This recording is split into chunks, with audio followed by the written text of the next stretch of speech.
Salut tout le monde. Nous voici dans X-Plane 11 pour changer un peu de Microsoft Flight Simulator 2020.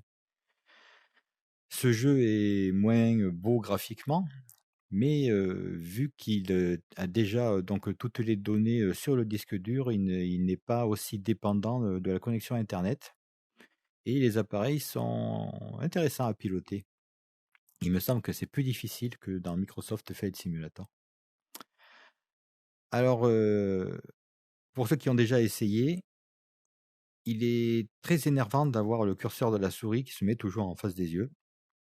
Alors pour ça, il faut le supprimer. Alors pour le supprimer, il faut aller dans périphérique RV, laisser activation du périphérique de RV qui est ce contrôleur, et désactiver le curseur RV. Comme ça, la souris n'est plus affichée et on se sert de ça, ce qui est beaucoup mieux. Alors, pour ce qui est des graphiques, j'ai mis effet visuel en haut pour voir le HDR, qualité des textures sur moyen, car j'ai une carte graphique d'entrée de gamme, une GTX 1660 Ti, l'anti-aliasing sur 2, pas que ça scintille trop, filtre sur 2 aussi, nombre d'objets du monde sur O seulement, parce que pareil, pour cause de la carte graphique, détail des reflets sur 0. Qu'est-ce que j'ai oublié de dire Ah oui, l'Oculus Debug Tool doit être mis sur ASW désactivé. Ça, c'est Xplane qui le demande. Ensuite, le casque Oculus, ben, moi j'ai dû le mettre sur 90% seulement, 0,9 dans les réglages donc sur le logiciel Oculus. Voilà, comme ça j'ai pas trop de saccades. Alors, on va reprendre le vol précédent. Alors nous voilà à l'intérieur du Phantom. Une petite visite à l'extérieur.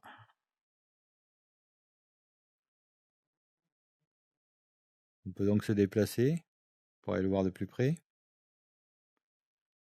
Hop.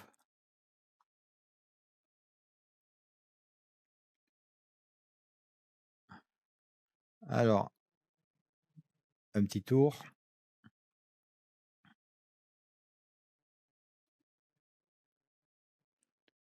On est prêt à partir.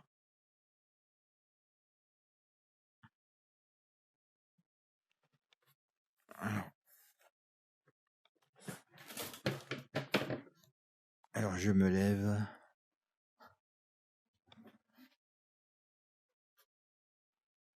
Et donc on peut se déplacer un petit peu dans la limite de votre pièce. On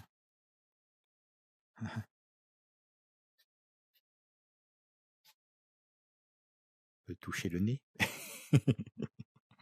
Allez, brave bête. Je vais essayer de ne pas te casser. Qu'est-ce que j'ai pu en casser? Nous voilà à l'intérieur. Je pose mon contrôleur ici. Il ne gênera pas. Alors on peut utiliser les boutons avec le contrôleur ou avec les boutons donc configurés sur le clavier et le joystick. Là par exemple, le frein.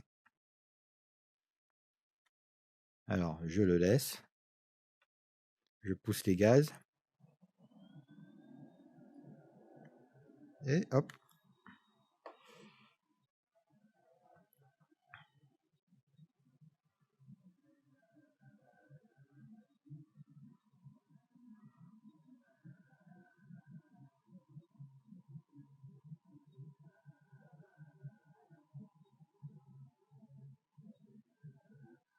On décolle.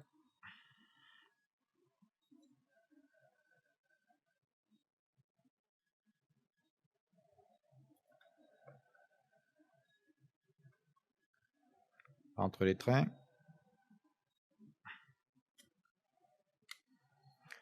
Voilà. On va donc... oula. Oula, oula. il est Les appareils sont plus difficiles à maîtriser donc que sur Flight Simulator. Alors les graphismes, bien sûr, sont assez fades. Je vais rechercher un mode, quelque chose pour essayer d'augmenter au moins le contraste, quoi. Alors comme j'ai réglé sur les objets en haut et pas en ultra, ils ne sont dessinés qu'au dernier moment.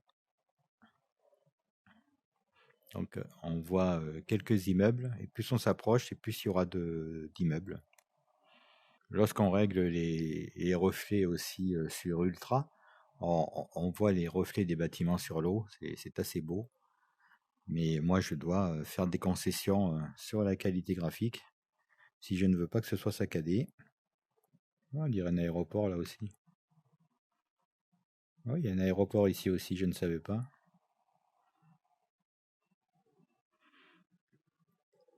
Alors Central Park, l'Empire State Building et la tour qui a remplacé le World Trade Center, qui est là. Au fond, la Statue de la Liberté.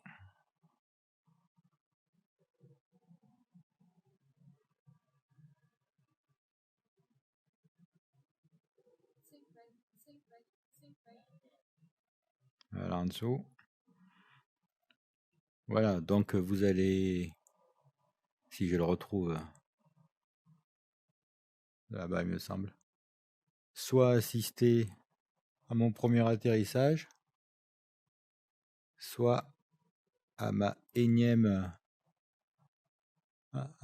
crash. Je sors le train d'atterrissage.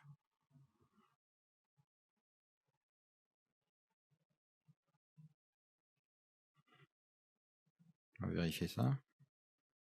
C'est bon.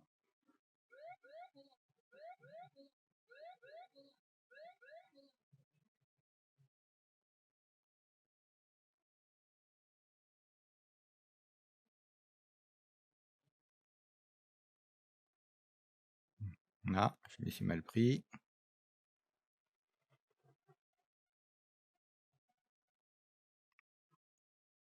Il doit arriver de plus loin.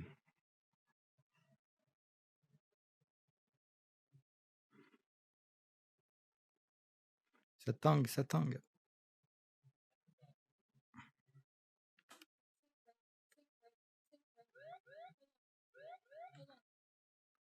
Et volé.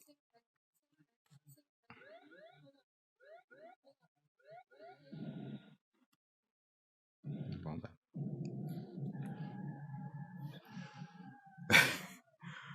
Ouais, c'était pas mal quand même. Bon ben c'est d'outre-tombe que je vous dis à bientôt, en espérant pouvoir atterrir un peu mieux.